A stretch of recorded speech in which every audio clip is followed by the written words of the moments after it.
Today I am going to be discussing about a particular topic that I think might interest someone, or someone might find it informative to or walk around with.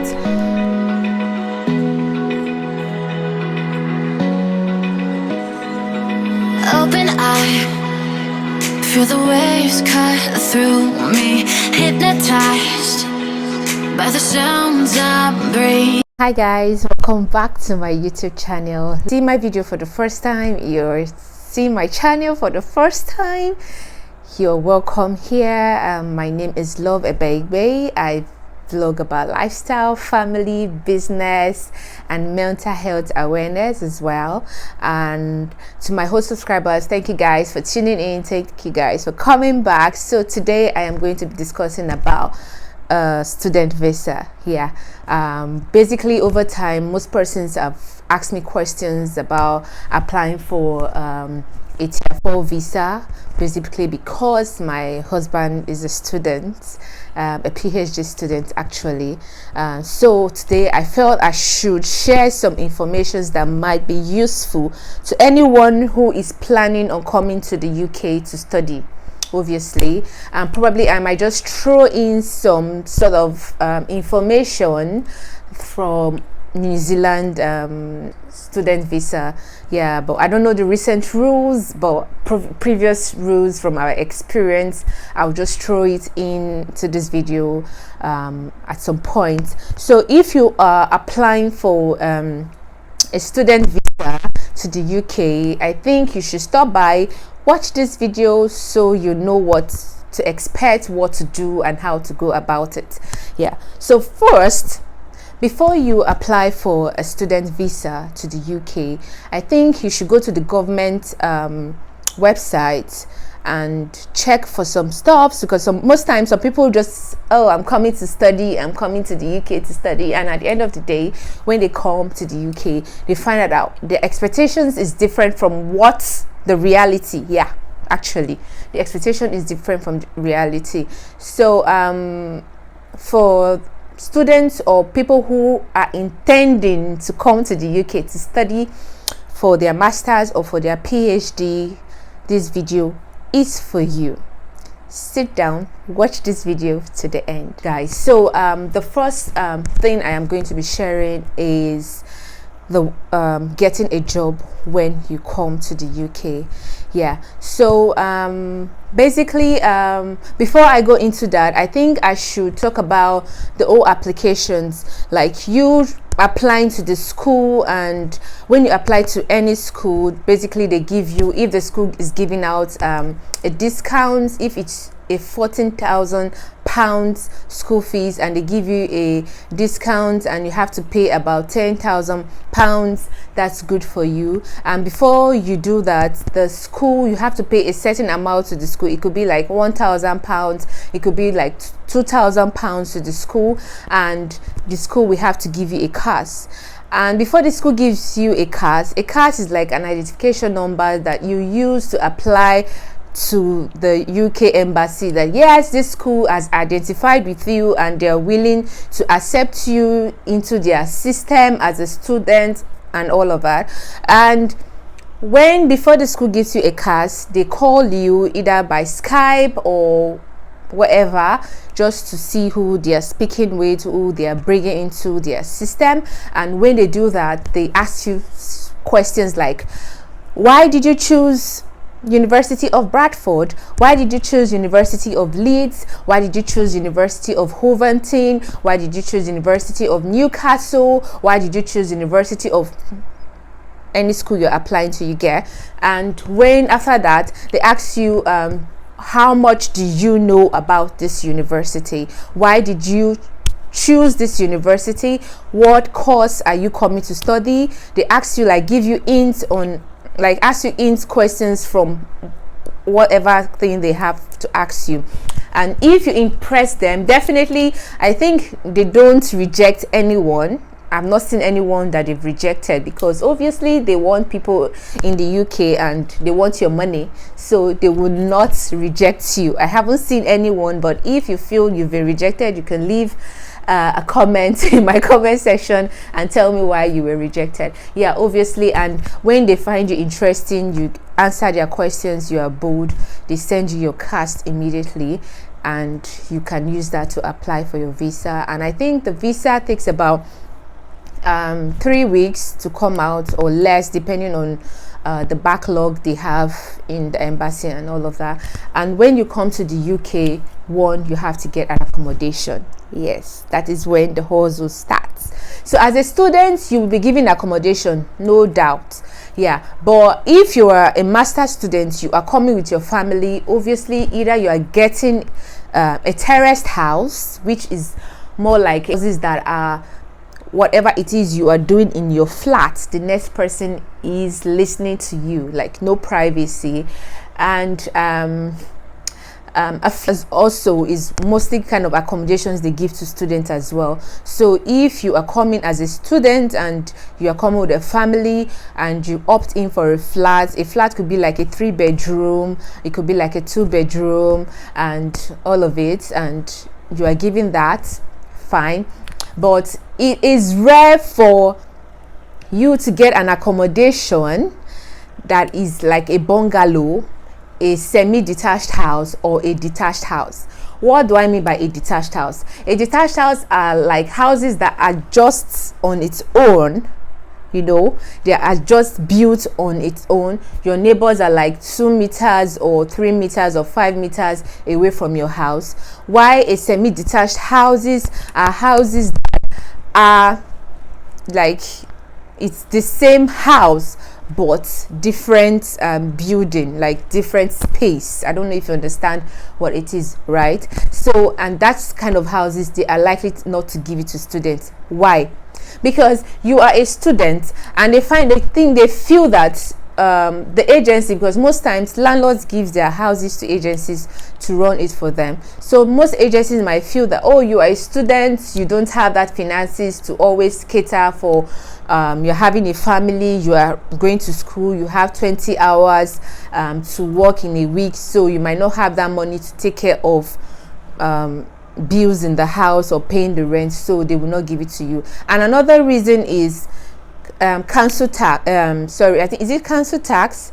I think it's council tax. So, and yeah, that's what you pay. But most times landlords don't give their houses to students, because as a student you are not entitled to pay a council tax, and that now falls back to the landlord. So if you're a student, you are living in a house, a bungalow, or a semi-detached house, or a detached house, when you don't pay council tax, it all falls back to the landlords to pay the council tax for you. And a council tax could be about £100 a month, and your landlord would not want to shoulder that kind of responsibility. So reasons why you are likely not to get those kind of houses. So the kind of houses you're likely to get are flats or semi-detached, and flats or terrace houses, like houses that are in roused areas, and sometimes they are in roused areas, sometimes they are not, or a student building. So another thing as a student you should be aware of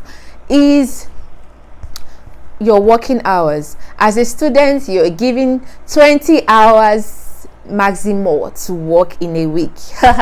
Sometimes you might not even work up to 20 hours. Yeah, you might not work up to 20 hours. You might work 16 hours. Imagine you're working 8 hours in one day, 8 hours in another day. That's it. And if you trespass and work more than 20 hours, oh my God, it affects your visa, because when you are coming, maybe you travel out of the UK and you are to return back, and they check all your records, your taxes. If you are paying tax, they find out that you are earning more than you should as a student. That becomes a problem. You have violated the rule.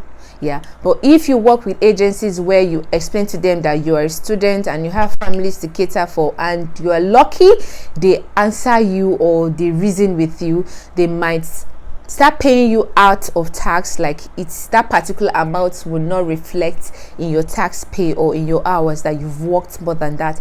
Yeah. And another thing, as a student, you are registered under NHS, obviously, but you are not covered there are some certain things that you will not get from NHS. Yeah, obviously, like your kids are actually covered by NHS. Yeah, sort of medications for them and seeing their GPs regularly. Yeah, it's covered for the kids, but you, because you're covered under NHS as a student, or your spouse is covered under NHS, so what happens is you might see your GP as frequent or regular as you should, but you are not, your prescriptions are not free. Man, you have to pay for that prescriptions. It could be £9 prescriptions, it could be £8, it could be £11, it could be £12 prescription, but you have to cough out the money and pay. So that's it for students. And secondly, as a student, there are some stuff that you cannot get, obviously. I'm not talking more of the disadvantage, but I'll throw out the disadvantage to you so you know what you're getting into before I'll give out the advantages. So as a student, if you come here and say, okay, you want to get a house on a mortgage, fine. I don't think you should. I don't think they would want to answer you, because you're a student, and where are you going to get the resources from to actually fund your mortgage, except you are a student and you got a tier 2 visa to work, and now you want to get a house on a mortgage, which the government can give you about a particular percentage, and the other percentage comes from your bank, and some comes from your monthly pay and all of it. And as a student, you can actually, I'll go into the advantage now. As a student, you can always invite someone. Yeah, if you're coming with your family and you need someone to look after your kids, maybe you have busy or schedules with your wives and your wife has to go to work, and you need someone to look out for your kids, and you could invite someone. It could be your mother, it could be your mother-in-law, it could be your sister, it could be your brother. Yeah, but that's how it gets to that stage, and that's where it gets to. It doesn't exceed that. You can't bring extended families and start bringing them here.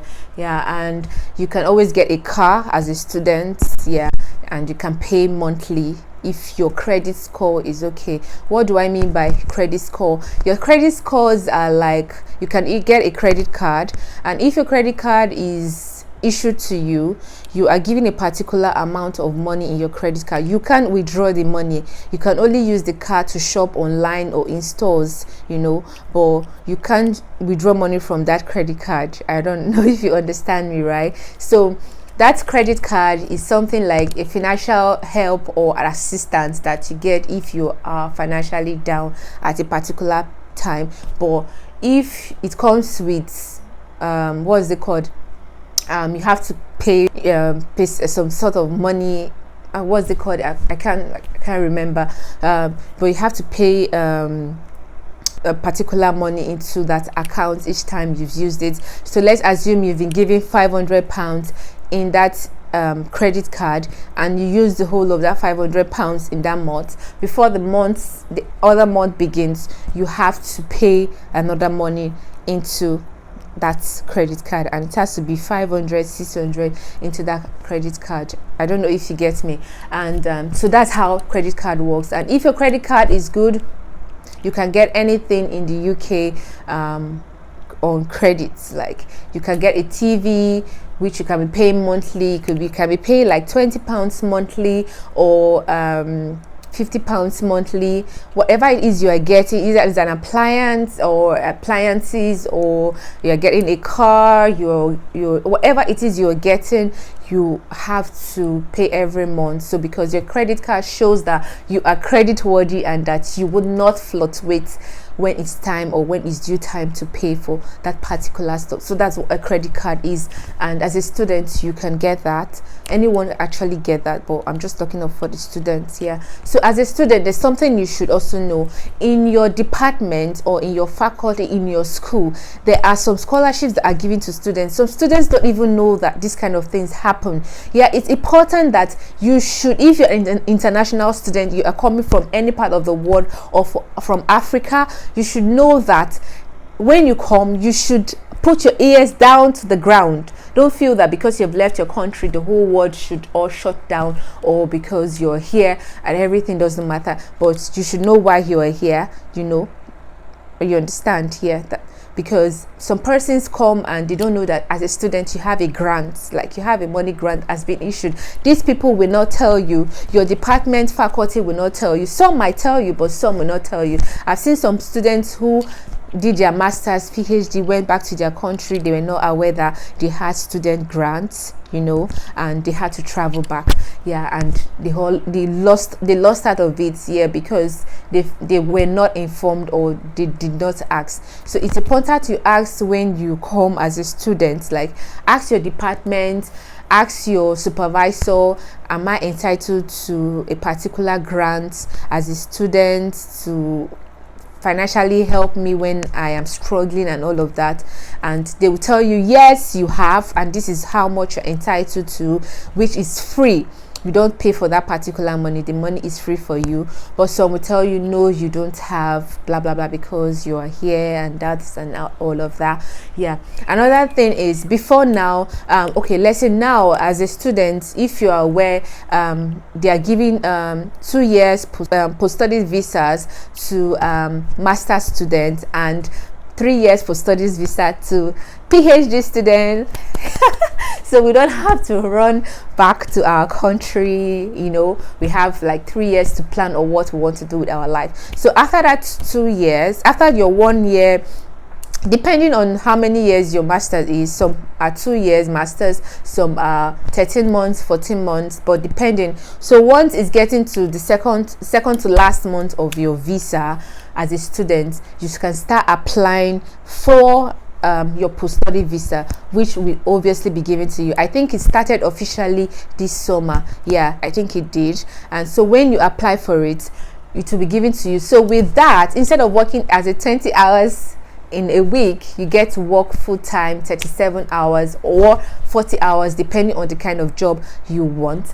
And at that time, when you are, listen to this, at the time when you are already getting your post-studies visa, make sure you get a job, and the job should be a job where you know that your employer or the company who is employing you for your services are willing to give you a work permit, because when your post-study visa is ending, you don't have something for yourself, my dear, you will return back to your country. I don't know, but I just feel that is it. You return back to your country, and I don't think after how many years in this country with the hustling, bustling and everything, you want to go back. No. So before that time, make sure you are looking for jobs that they will keep you in their company. They are willing to help you apply, or they are willing to sponsor your visa, like NHS. I don't know about other jobs, NHS and all of that. So because once you are done, you are going back to your country, because there is nothing left that you can be doing here except you are getting married to someone that can keep you here, or you got a job. Obviously that is it. So because I've had a friend, okay, I could tell you a little story about a friend who was here. The husband was actually doing a PhD. She was on the husband's visa as a dependent visa, on a spouse visa. So when the husband was finishing, I think he was a lecturer back home. When he was finishing, he did not get a job. Obviously, why is this hair here? He did not get a job. So what he did was he went back, but before he did, he tried to make her do a master's, just to keep her in the system here, because they had 2 kids. So he returned back, tried to sort out his own lecturing stuffs and whole commitment he has back with his university. So working as well to support the wife, because as she's now a student, she cannot work full-time and look after the kids as well. So he was working and sending finances to them here while the wife was here. So obviously when the wife switched over to a student visa, know that now that it's no longer a tier 4 visa because of the whole Brexit and all of it, is now called a student visa or a spouse visa. It's no longer a spouse visa. Usually a dependent visa, but I don't think it's is called a dependent visa anymore. It's now called a spouse visa. Why a tier 4 visa usually is now called a student visa. You understand? So so she obviously switched over to a student visa, while he now switched into his spouse visa. So he was back home financing them and all of that. So when it was time for her to finish, he came and started looking for jobs. Like, he was hopelessly for jobs. So luckily for him, he got a job which sponsored his visa, and he was given a work permit. So automatically the wife now is switching back into a spouse visa, no longer a student visa. So there's been a lot of switch. Yeah, so that's the good part of it. So if you are in a time frame, please start looking for other means of trying to stay back. Look for a company or an employer who is willing to sponsor your visa. I think sometimes some people just say, okay, I will be paying for the sponsorship, just let it be that I'm in your company, and I think companies that sponsor visa are listed with the governments and rules and regulations, all of that. I think so. And secondly, if you are a student, also make sure that you have savings for yourself. Yes, I know it's a little time for you to work, it's a little time for you to calculate, because you have family, especially if you are not here with family. If you're not here with family, it's more easier because you can stay in a studio apartment. What I mean by a studio apartment is an apartment that has toilet, bathroom, kitchen. The kitchen is in the same space with the kitchen is the same space with the living room, and the room is in a small cubicle, and the bathroom and toilet is just in one place. So it's just like you're confined to one space. That's that's what a studio apartment is. And if you are staying in a shared apartment is good for people who feel that they want to manage their resources and stay put to one particular place where they can pay less. A shared apartment in some accommodations are cheap. When I mean cheap, you can be paying something about £200-300 a month, £400 a month, depending on the structure of the building. So what I mean by a shared apartment can be you have a room in five, like 5 bedroom. There are different people in different rooms. You are sharing a kitchen, you are sharing one bathroom, you are sharing one toilet. Some persons don't like those kind of accommodation, so they opt in for a studio apartment. But a studio apartment can cost you up to £600 a month, bill inclusive or be exclusive, depends on your agency or the landlord you are renting from. Yeah, so if you're coming here without a family, it's easier to stay in a shared apartment. Some shared apartment comes with toilets to yourself, but you have to share kitchen. So your toilet or your bathroom can be in your room while you share kitchen. Why some they don't come like that. So the ones that come, the accommodations that your kitchen, your bathroom and your room is confined to one space, they come expensive. They could be £400, £300, depending on the city you or the location you are renting from. So that's all about it. And as a student, you are free to travel to any part of the world. Yeah, that's just the sweetest part. You can travel anywhere you want to go to. But if I remember any other thing that I need to share as for students coming to the UK, I will drop it in my next video where I'll be talking about a spouse visa. And if you are planning on coming with your husband, you're planning on coming with your wife, I think my next video you should anticipate for it, because I'll be throwing out some points. As for me, I came on a dependent visa at that time and as a spouse visa at that time. Then let me just throw in some quick info about New Zealand immigration, student immigration. Yeah, so when my husband was going to do his PhD in New Zealand, because I was the dependent visa, I was depending on him. So there's a sort of documents that we had to drop. Documents like my transcripts, my university's transcripts, my junior WAEC certificate, my certificates from the university, some backup letters from my employers, and some important documents. So at first, when we applied with those documents, because we were not informed, we were actually denied that visa. Yeah, that's sad. Anyways, we denied that visa until we had to sit down and structure some things that these people might want. And let me tell you, as an applicant or for whatever application you are applying for, whether a work visa or a student visa or a visitor's visa, let me tell you this: when you are applying for a visa, make sure you have documents that they did not even ask you for. If it's to bring your ancestral birth certificates, to bring all your parents' birth certificates, bring it. Don't allow them assume anything. When they are looking for letter of, give them letter from your employer. Oh, she's here, she's going on this she's traveling for this particular thing, and we are hoping to receive her back because her employment is still with us. We want her back in our company, blah blah blah. When they say bring birth certificate of your mother, of your father.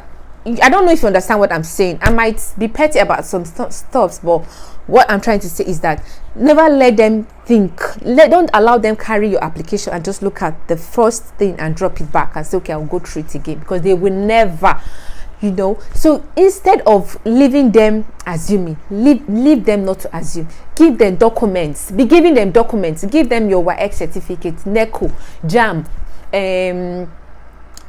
your university certificate, your transcript, your employment letter, your letter of resumption, your anything. Just pile it up. Once they check it and they say, oh, this is it, they flip to the next one. Oh, this is it. They will know that you came prepared. But some persons, when applying for visa, they'll just see some letter. The file will be so scanty. They just feel like you're not ready. Give them bank statements. In your bank statement, write a letter. Occupy, see, these people, they want to see. So because they want to see, give them what they want to see. You understand? So that was what we did in our next application after we were denied the first one. And when we were giving them, look at what we gave them.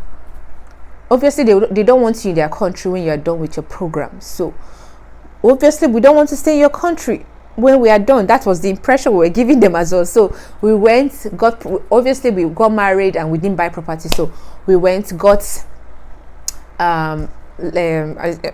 receipts from some of our vendors for appliances. It could be furniture, whatever. We wrote it in our names.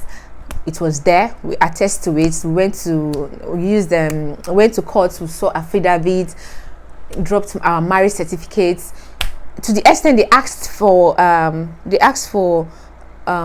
pictures that we took while we were dating, pictures of our wedding, pictures, call records while we were dating, for them to know that yes, we're not just forging some sort of applications or some sort of documents that we were married and all of that. So we went to our network providers to get call records and all of it in a paper. We saw affidavit for it. We got pictures that we took together while we were dating, like all those pictures where you and your boyfriend and you're dating, your face is like this. We submitted those kind of pictures, and pictures that we have gotten married, marriage certificate, court certificate, court marriage, everything, all the certificates we certificated in our lives. We submitted all of it to New Zealand immigration. Properties, land, though, we are going to buy in our future. We wrote everything, we submitted everything, we gave them everything. We led them to a point that they when they look at your document, they will say you cannot be denied visa to this our country. Yeah, because New Zealand immigration are very strict. You cannot, all these things that people bring into the UK, blah blah blah, fish stuff. In New Zealand, they will scrutinize it. They will screw, and they will scrutinize everything from A to Z before that particular thing can be moved. If you are lucky, they will ship it. But if you are not lucky, they will fling it inside the next available dust dustbin close to them. So this was what we submitted, and coming to New Zealand is not easy. Yeah, I've asked, some persons have asked me how's life in New Zealand. I think I did a video about it in my previous video. If you haven't seen it, please go and watch it. And obviously I think that's it about visa application. When you're applying for visa, please don't give them the reason to deny your visa. It's not nice for any country to deny your visa. If you have opportunities to submit anything, submit it. Like when I was applying for visa for my mom, visiting visa for my mom, I took pictures of all my siblings. Like the ones you see, we started looking for pictures that she has taken with my siblings. Even the ones she hasn't taken, we are going to take.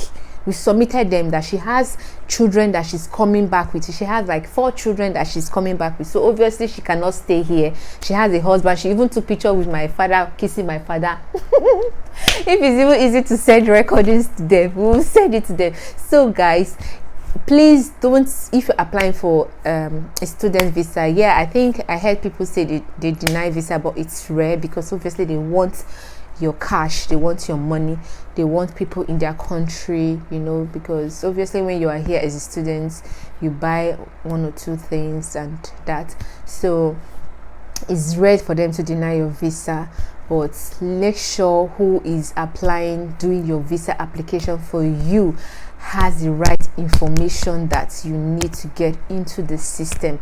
Let them tell you. It's not just sitting down carrying laptop and typing. Let them know what it is that you want, what it is that is involved here, and let them give you the information that you need, because sometimes some persons are not informed.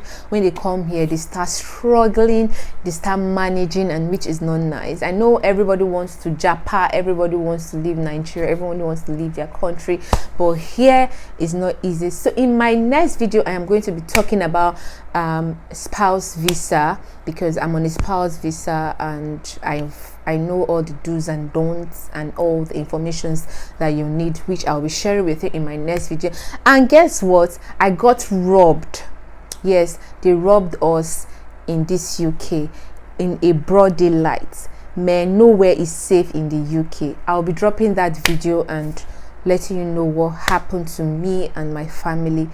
Thank you guys for watching. If you find this video informative, if you find it interesting, please don't forget to give it a thumbs up, like, share, and comment what it is you would like me to share about a student visa, or what informations. It could be schools, it could be anything you want. Obviously I am willing to share with you because I've got the experience, I've got everything you need to know about studying in the UK or coming to live here on a student visa or a spouse visa or a work permit, whatever it is you are coming here to do. Thank you guys for watching. Please don't forget to share this video. Don't forget to comment. Thank you. See you in my next video. Bye.